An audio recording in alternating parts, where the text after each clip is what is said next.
We said we'd start on the battlefields of England, and this is now where we are. We're in the castle at Lewes. Not Hastings, down the coast from Hastings. Everybody knows about the Battle of Hastings. But what we're here to think about today is the Battle of Lewes. Now, if you look over my right shoulder here, you can see the battlefield at Lewes. You can see it from the tower, de Warren's Tower. He came over with the Conqueror, but this is some time after the conquest, 1264. The war that we're thinking about here is the Barons' War. Simon de Montfort is fighting the king. Now, why is this significant? This is significant because the outcome of the Battle of Lewes is one of those events that leads to parliamentary government. Okay, we're going back a long time here to 1264. It's a long time between 1264 and now. It is, in fact, the 750th anniversary of the Battle of Lewes.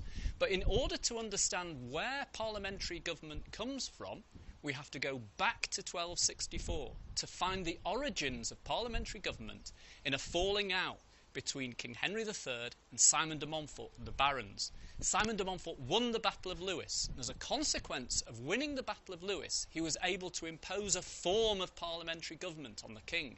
This, of course, is a massively significant event, and an event in which we find the origins of modern democracy in the United Kingdom. Okay, 750 years ago, more or less to this day, the rebel army appears on the crest of the hill over here. There's some confusion over what happens next. We know that the left flank of de Montfort's army is broken by a charge of the king's cavalry. But during the course of the day, the day goes against the king, and the rebels ultimately take the town of Lewes and force King Henry III to agree to terms. And it's in these terms that we find the beginnings of parliamentary government.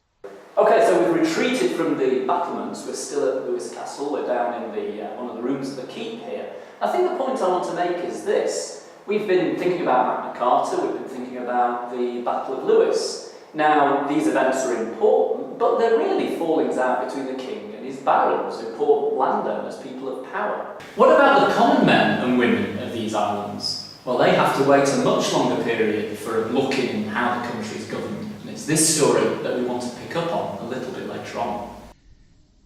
Okay, so the king has had conditions placed upon him by the barons. He can't rule in the way that he wants to rule. But what about the soldiers, the common men? Where are they? Well, their bodies are scattered all over the battlefield. The Londoners who had fought with de Montfort were ridden down by cavalry and cut to pieces. Surely they didn't really have anything to say in the settlement that followed the Battle of Lewes. Now, this to me is quite an interesting story. I think I want to spend a little bit more time thinking about what the situation is for the common men and women of Britain. To what extent do they get any say in how the system of government works, in how the country is to be ruled?